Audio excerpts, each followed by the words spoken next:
ফটোশপের বিভিন্ন টুলস সম্পর্কে ধারণা দিব। তো বন্ধুরা, চলুন ভিডিওটা শুরু করে দিই। ভিডিওটা শুরু করার আগে সকলের কাছে আমার একটা রিকোয়েস্ট, যারা এখনো আমার চ্যানেলটিকে সাবস্ক্রাইব করা নাই অবশ্যই চ্যানেলটিকে সাবস্ক্রাইব করে দেবে এবং পাশে থাকা বেল আইকনটিতে ক্লিক করে দেবে যাতে সবার আগে আমার ভিডিওটা আপনার কাছে পৌঁছে যায়। তো বন্ধুরা, চলো আমরা এখন ভিডিওটা শুরু করি। তো ফটোশপ হলো এমন একটা সফটওয়্যার যেটার মাধ্যমে আমরা প্রফেশনালি আমাদের যে পিকচার বা ছবি এগুলো এডিট করে থাকি। তো এর জন্য এই ছবিগুলো এডিট করার জন্য ফটোশপের মূল কাজটা যে অবজেক্টগুলো বা যে টুলসগুলো করে, তো সেই টুলস সম্পর্কে আমি তোমাদেরকে আজকে বিস্তারিত ধারণা দিব। ওকে, ভিডিওটা না টেনে সম্পূর্ণ ভিডিওটা দেখুন, তাহলে আপনারা ভালোভাবে বুঝতে পারবেন। তো প্রথমেই যে টুলসটা রয়েছে সে টুলসটার নাম হচ্ছে, এখানে যে রয়েছে প্রথমে টুলস সেটার নাম হচ্ছে মুভ টুল। ওকে, এই যে প্রথম টুল, এটার নাম হচ্ছে কি মুভ টুল। তো এই টুলের কাজটা কি আমরা এখন দেখি যে মুভ টুলের কাজটা কি। মুভ টুলের কাজ হচ্ছে গিয়া আপনার যে কোনো অবজেক্টকে, আপনি ফটোশপে বিভিন্ন ধরনের অবজেক্ট থাকতে পারে, যেমন আপনার ইমেজ একটা অবজেক্ট বা আপনার একটা ফটো, এটা একটা অবজেক্ট হতে পারে, অথবা আপনার একটা টেক্সট যেটা একটা অবজেক্ট হতে পারে। তো আপনি যখন আপনি তো একটা জিনিস খুব সাজিয়ে গুছিয়ে আপনার নিজের ইচ্ছা মতো ডিজাইন করবেন। তো সেক্ষেত্রে আপনার অবজেক্টগুলো এক জায়গা থেকে আরেক জায়গায় নেওয়ার প্রয়োজন পড়তে পারে। তো তখন আপনি কি করবেন, তখন আপনি যে টুলসটার মাধ্যমে এই কাজটা করবেন সেটা হলো মুভ টুল। যে এই টুলটা দিয়ে আপনি অবজেক্টকে এক জায়গা থেকে আরেক জায়গায় নিতে পারবেন। তো মূল কাজটাই হচ্ছে এটা মুভ টুলের কাজ। তাছাড়াও আমরা এই মুভ টুল দিয়ে ফটোশপের কমান্ডের যে সার্বিক কাজ আছে সব কাজগুলো আমরা এই মুভ টুলের মাধ্যমেই করে থাকি। অর্থাৎ আমরা যদি কোনো ফাইলের ভিতরে যেতে চাই, যে কোনো একটা ফাইলটা যদি ইনপুট করতে যাই বা ওপেন করতে যাই, সেক্ষেত্রে আমাদেরকে আগে এই মুভ টুল থাকতে হয় বা মুভ টুলটা করে নিতে হয়, তারপরে আমাদেরকে ওই কাজগুলো করতে হয়। যে কোনো আপনি যে কোনো যাই করেন না কেন, একটা নতুন একটা লেয়ার নেন অথবা নতুন একটা টাইপে যান, সিলেক্টে যান বা কোনো টেক্সট বারে যান, তো সেক্ষেত্রে আপনাকে কিন্তু এই মুভ টুলের অপশনেটা নিয়ে তারপরে করতে হয়। ওকে, তো মুভ টুলের কাজ হচ্ছে কি আপনার সব জায়গায়, আপনার ফটোশপের যে কাজই করুন না কেন আপনাকে মুভ টুলে ব্যবহার করতেই হবে। তো দ্বিতীয় যে টুলসটা রয়েছে, টুলসটার নাম হচ্ছে রেক্টেঙ্গেল মার্জিন টুল। এখানে এই রেক্টেঙ্গেল মার্জিন টুলের অধীনে আরও চারটা টুল আছে। একটা মানে এদের আকৃতি অনুযায়ী এক একটা নাম দেওয়া হয়েছে। একটা হচ্ছে এই যে এইটা, যেটা বৃত্তের মতো, আর একটা হচ্ছে সোজা, একদম সোজা, আর একটা উপর নিচ। ওকে, মানে একটা আকারে একটা কলাম আকারে আছে। তো এগুলোর কাজ কি, এগুলোর কাজ হচ্ছে গিয়ে আপনি সরাসরি মানে এই সাইজ অনুযায়ী, এই যে এটা এখানে যে চিত্রটা দিয়ে আছে বা যে প্রতীকটা দিয়ে আছে, এই সাইজ অনুযায়ী আপনি যে কোনো অবজেক্টকে কেটে আরেক জায়গায় নিতে পারবেন। ওকে, এখানে চারটা সাইজ আছে, তো আপনি চারটা সাইজ ব্যবহার করে আপনার যে কোনো অবজেক্টকে কেটে নিয়ে আরেক জায়গায় বসাইতে পারবেন। ওকে, তো এটা আমরা বুঝলাম। তারপরের টুলসটা সম্পর্কে আমরা ধারণা দিব। এই যে এখানে যে টুলসটা রয়েছে এটা হচ্ছে পলাইগন ল্যাসো টুল, এটার নাম ল্যাসো টুল বলে। তো এই ল্যাসো টুলের অধীনে আরো তিনটা টুল আছে, মানে এই পলাইগন টুলের অধীনে আরো তিনটা টুল আছে। তো প্রথমটা হচ্ছে ল্যাসো টুল, একটা হচ্ছে পলাইগন ল্যাসো টুল, একটা হচ্ছে ম্যাগনেটিক ল্যাসো টুল। ওকে, তো এই তিনটা টুলেরই কাজই কিন্তু এক, সিলেক্ট করা, অর্থাৎ সূক্ষ্মভাবে সিলেক্ট করা, আপনার ইচ্ছা অনুযায়ী সিলেক্ট করবেন। আপনি কিন্তু এই যে এখানে রেক্ট্যাঙ্গেল যে টুল, এটাতেও আপনি ক্রপ করে অথবা সিলেক্ট করে একটা অবজেক্টকে আরেক জায়গায় নিতে পারতেছেন, যেরকমটা আপনি এই ল্যাসো টুল বা পলাইগন টুল বা ম্যাগনেটিক ল্যাসো টুল এইগুলোর মাধ্যমে করতে পারেন। কিন্তু মানে একভাবে দেখলে পারে দুইটার কাজই এক, তবে কাজের ধরনটা আলাদা। ওইটা কাজ করে একভাবে, এই টুলটা কাজ করে আরেকভাবে। ওকে, তো তোমরা যখন কাজ করবে তখন অবশ্যই আরো ভালোভাবে বুঝতে পারবে। তো আমরা মূলত যখন কোনো কাজ করি সেক্ষেত্রে আমরা পলিগন ল্যাসো টুলটাই ব্যবহার করি, কারণ এটার কাজটা অনেক সুন্দর। তো তারপরে আমরা আরেক টুলে চলে যাই, সেটা হলো এই যে, দাঁড়াও, তো এই টুলটার নাম হচ্ছে কুইক সিলেকশন টুল। তো এটা দিয়েও মূলত আমরা সিলেক্ট করে থাকি। তো এটা হচ্ছে কুইক সিলেকশন টুল, এটার অধীনে আর দুইটা টুল আছে, একটা হচ্ছে কুইক সিলেকশন টুল, একটা হচ্ছে ম্যাজিক ওয়ান টুল। অর্থাৎ এটার মাধ্যমে আপনি এই যে কুইক সিলেকশন টুলটা আর ম্যাজিক ওয়ান টুলটার ভিতর পার্থক্যটা কি আমি তোমাদেরকে বলি। তাহলে কুইক সিলেকশন টুল হলো তোমার একটু একটু করে সিলেক্ট হবে তোমার ইচ্ছা অনুযায়ী। আর ম্যাজিক ওয়ান টুল হলো তোমার অবজেক্টের ভিতরে একই রকম জায়গা বা একই রকম অবজেক্ট যেগুলো আর কি, যেমন তুমি একটা ছবিতে সিলেক্ট করবে, সেক্ষেত্রে তোমার চুল আর তোমার ফেস কিন্তু কখনো এক হবে না, কারণ তোমার চুলের কালার হবে একরকম কালার অর্থাৎ কালো, এবং ফেস হবে, ফেসও হয়তো কালো অথবা ফর্সা যাই হোক না কেন, চুলের সাথে কিন্তু ফেসের কোনো মিল থাকবে না। তো সেক্ষেত্রে তুমি যখন ম্যাজিক ওয়ান টুল দিয়ে চুলের উপর দেবে, সিলেক্ট চুলের উপর যখন ক্লিক করবে বা সিলেক্ট করবে, তখন কিন্তু শুধু তোমার চুলটাই সিলেকশন হবে, তোমার ফেসে আসবে না। আবার তুমি যখন ফেসে সিলেক্ট করবে তখন তোমার ফেসের উপরই সিলেকশন হবে, চুলের উপরে যাবে না। এটা হলো ম্যাজিক ওয়ান টুল। কিন্তু কুইক সিলেকশন হচ্ছে তুমি আস্তে আস্তে করে বা একটু একটু করে সব জায়গাতে একসাথে সিলেক্ট করতে পারো। তো বন্ধুরা একটু বলে রাখি, তাহলে ম্যাজিক ওয়ান টুলের দ্বারা অনেক সময় তোমার আপনার ছবির রেজুলেশন যদি খারাপ হয়, সেক্ষেত্রে দেখা যায় যে এই নিয়মটা তখন আর থাকে না, তখন সব জায়গাতেই সিলেক্ট হয়ে যায়। ওকে, আমরা পরের টুলটা সম্পর্কে দেখি। পরের টুলটার নাম হচ্ছে ক্রপ টুল।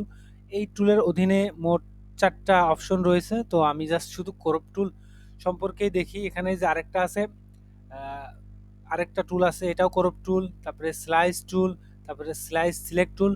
এখানে যে 4টা টুল আছে না, 4টা টুলের কাজই এক, অর্থাৎ কেটে ফেলা। এটার মাধ্যমে প্রথম যেটা আছে এটা হচ্ছে আপনি নির্দিষ্ট সাইজ দিয়ে চৌকো করে কাটতে পারবেন। তারপরে এখানে যেগুলো আছে এগুলো, এই পরেরটা হচ্ছে আপনার ইচ্ছা অনুযায়ী এটাকে বাঁকানো অবস্থায় বা যে কোনো অবস্থায় আপনি এটাকে কাটতে পারেন। আর স্লাইস টুল তো বুঝতেই পারতেছেন, এটা ইচ্ছা মতো কাটতে পারেন, আপনার একদম ইচ্ছা মতো আপনি যেখান থেকে সেখান থেকে কেটে দিতে পারেন, কোনো নির্দিষ্ট নিয়ম বা নির্দিষ্ট কোনো মাপঝোপ নেই। তো বন্ধুরা এই এই টুলগুলোর মেন কাজ হচ্ছে আপনার অবজেক্টকে কাটা। ওকে, তো তারপরে টুলে আমরা যাই। তো এখানে প্রথমে আছে আইটোপার টুল। তো এখানে এর অধীনে মোট টুল আছে 1টা 2টা 3টা 4টা 5টা 6টা টুল আছে। তো প্রথম আইটোপার টুলের কাজ কি আমি বলি। আইটোপার টুলের কাজ হচ্ছে মনে করো যে তুমি ফেসে বা তোমার যে মুখটা আর কি, তুমি ফেসে একটু কাজ করবে বা ওখানে একটা ব্রাশ করবে। তো সেক্ষেত্রে দেখা যায় যে আমরা ওই ফেসের কালারের সাথে আমাদের যে ফটোশপের কালার, এটা কিন্তু আমরা ম্যাচ করতে পারি না। ফটোশপের কালার কত নিলে পারে ফেসের কালারের সাথে ঠিক মিলবে, এটা অনেক সময় আমরা ম্যাচ করতে পারি না। তো যেহেতু আমরা এটা ম্যাচ করতে পারি না, তো সেক্ষেত্রে সহজেই আমরা এই কালারটা নিতে পারি এই আইটোপার টুলের সাহায্যে। আপনি যখন আইটোপার টুলটা সিলেক্ট করবেন, সিলেক্ট করে আপনি যে কালারটা আপনার ব্যাকগ্রাউন্ডে নিতে চান বা যে কালারটা দিয়ে মূলত ব্রাশ করতে চান, আপনি সেই কালারের উপরে ক্লিক করবেন। অর্থাৎ আপনার ফেসের যে কালার, যে অংশ বা যে কালারটা আপনার কাছে পছন্দ, আপনি ঠিক ওই জায়গায় নিয়ে ক্লিক করার সাথে সাথেই দেখবেন যে আপনার ব্যাকগ্রাউন্ডে ওই কালারটা চলে আসছে। দেন আপনি পুরো ফেসে, অর্থাৎ যে ফেসটাকে আপনি ঠিক করতে চাচ্ছেন বা ব্রাশ করতে চাচ্ছেন যে জায়গাটাতে, আপনি সেই জায়গাটা ব্রাশ করে দেখেন যে আপনার, তখন দেখা যাবে যে আপনার সঠিকভাবে আর কি ব্রাশ হয়ে যাবে বা আপনার কালারে কোনো সমস্যা হবে না, আপনার ফেসের সাথে একদম সুন্দর করে মিক্সড খাবে। তো বন্ধুরা এটা হচ্ছে আইটোপার টুলের কাজ। তারপরে এখানে আরও আছে 3D মার্টিয়াল আইটোপার টুল, এটাও মূলত একই, প্রায় একই কাজ। তারপরে কালার স্যাম্পল টুল, রুলার টুল, নোট টুল, কোলন টুল, কাউন্ট টুল। ওকে, এখানে কাউন্ট টুলের কাজটা বলে দিই। কাউন্ট টুলের কাজ হচ্ছে আপনি যখন কোনো ডিজাইন করবেন বা কোনো হিসাব করবেন, সেক্ষেত্রে আপনাকে কাউন্ট করার জন্য দাগ নম্বর দিতে হয়, 1 নম্বর 2 নম্বর 3 নম্বর। তো আপনি এই কাউন্ট টুলের সাহায্যে খুব সহজে করতে পারবেন। নোট টুলটা কি? নোট টুল হলো আপনি কোনো ডকুমেন্ট লিখতেছেন, তো সেক্ষেত্রে দেখা যায় যে মাঝে মাঝে আপনার কিছু নোট লিখে রাখতে হয়। থাকে না যে একটা যে কোনো একটা থিওরির দেওয়ার সাথে সাথেই নিচে আবার একটা নোট দিয়ে দিতে হয়। আপনি এই নোট টুলের সাহায্যে ফটোশপের মাধ্যমে আপনি কোনো ডকুমেন্ট তৈরি করলে সেখানে নোট টুলটা দিতে পারবেন। আর রুলার টুলের কাজ কি? রুলার টুলের কাজ হচ্ছে মোছা, অর্থাৎ কোনো কিছু বাড়তি হয়ে গেলে আপনি রুলার টুলের সাহায্যে সেটাকে খুব সহজেই মুছে দিতে পারবেন। তো বন্ধুরা আমরা পরে যে টুল আছে সেটা সম্পর্কে একটু তোমাদেরকে ধারণা দিই। এখানে যে পরের পরের টুলটার নাম হচ্ছে গিয়া স্পট হেলিং ব্রাশ টুল, মানে প্রথম টুল। এর অধীনে আছে হচ্ছে মোট 5টা। ওকে, এই স্পট হেলিং ব্রাশ টুলের কাজ কি? অর্থাৎ আপনার ফেসে বা আপনার যে ফাইলটা, এই ফাইলের কোনো অবজেক্টের উপর যদি এমন কোনো স্পট থাকে যে স্পটটা মূলত আপনার কোনো ব্যাকগ্রাউন্ডের সাথে মিলতেছে না, অর্থাৎ দেখেন যে আপনার যে আপনার একটা ছবির চেহারায় যে কালারটা, হঠাৎ করে দেখা গেল একটা তিল রয়েছে বা কোনো একটা কালো দাগ রয়েছে, লাল দাগ রয়েছে বা যে দাগই থাকুক না কেন, মানে ওইটা আপনার পুরো মুখের সাথে মিলতেছে না ওই কালারটা। তো সেক্ষেত্রে আপনি কি করতে পারেন? এই স্পট হেলিং টুলের মাধ্যমে জাস্ট এটাকে সিলেক্ট করে জাস্ট এটাকে সিলেক্ট করে এখানে একটা আসবে আর কি, গোল একটা বার আসবে, ওইটার সাহায্যে জাস্ট আপনি শুধু আপনার ওই যে কালা দাগ কালো স্পটটা আছে ওইটার উপরে ক্লিক করলে অটোমেটিকলি ওটা রিমুভ হয়ে যাবে। এটা হলো আপনার স্পট হেলিং ব্রাশ টুলের ব্যবহার। তো তারপর হচ্ছে হেলিং ব্রাশ টুল, একই কাজ প্রায়, জাস্ট একটু মানে কায়দাটা একটু আলাদা। পিচ টুল এটা কি, এটাও মূলত ওই একই কাজ করে, অর্থাৎ আপনার স্পটটাকে কি করে, রিমুভ করে, তবে এটার কাজের একটা ভিন্নতা আছে, আমি ইনশাল্লাহ পরের ভিডিওতে দেখাই দেবো। তারপরে যে কন্টেন্ট অ্যাওয়ার মুভ টুল, এইটার কাজ কি, এটার কাজ হচ্ছে গিয়া আপনার ব্যাকগ্রাউন্ডে যে কালার থাকবে অটোমেটিকলি ওইটা নিয়ে নেবে। এটা মূলত এই কন্টেন্ট আর মুভ টুলটা মূলত আমরা ব্যবহার করব কোনো টেক্সট যখন মনে করেন যে আপনার একটা ডকুমেন্ট, আপনি ওই ডকুমেন্টে মানে ওইটা হচ্ছে জেপিইজি মোডে আছে, ওটা কোনো ফরম্যাটে নেই। যখন ওটা জেপিইজি ফরম্যাটে আছে, এমনি কোনো পিডিএফ ফরম্যাটে নাই যাতে আপনি সরাসরি ওইটা ক্যান্সেল করে দিয়ে বা ওইটাকে সরাই দিয়ে আবার নতুন করে লিখবেন, এরকম কোনো অপশন নাই। কিন্তু আপনি ওইটা হচ্ছে জেপিইজি মোডে আছে, তো আপনাকে সরাসরি তখন কি করতে হবে, আপনাকে অবশ্যই এটাকে মুছে ফেলতে হবে। তো মুছার জন্য আপনি খুব সহজেই এই কন্টেন্ট অ্যাওয়ার মুভ টুলটা ইউজ করতে পারেন। আপনি জাস্ট শুধু সিলেক্ট করবেন, সিলেক্ট করে এই কন্টেন্ট অ্যাওয়ার মুভ টুলের মাধ্যমে আপনি আপনার ওই টেক্সটটাকে রিমুভ করবেন, ব্যাকগ্রাউন্ডটা যেরকম আছে সেরকম রেখেই। ওকে? এটার সুবিধা হলো আপনার ব্যাকগ্রাউন্ডটা ঠিক থাকবে কিন্তু টেক্সটটা রিমুভ হয়ে যাবে। এটার মেইন কাজ। ওকে, এখানে আর কোনো টুল সম্পর্কে আমি তোমাদেরকে ধারণা দিব না। তো এরপরে মানে আর কোনো প্রয়োজন নাই দেওয়ার।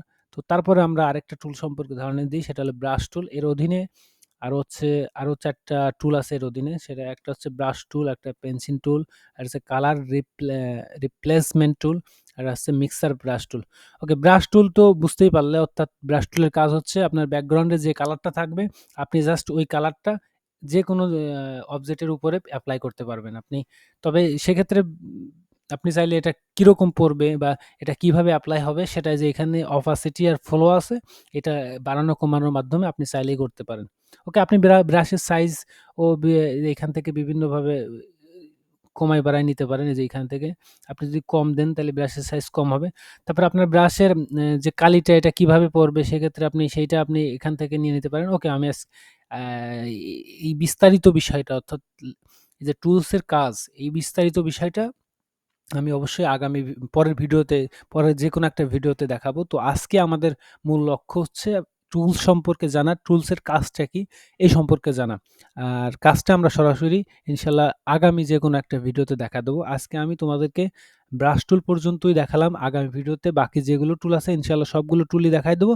তারপর আমরা এই টুলের কাজ সম্পর্কে বিস্তারিত আলোচনা করব। ধন্যবাদ। ভিডিওটা যদি ভালো লেগে থাকে অবশ্যই একটা লাইক দিবে এবং কমেন্টে তোমাদের মতামতটা জানাবে। ধন্যবাদ।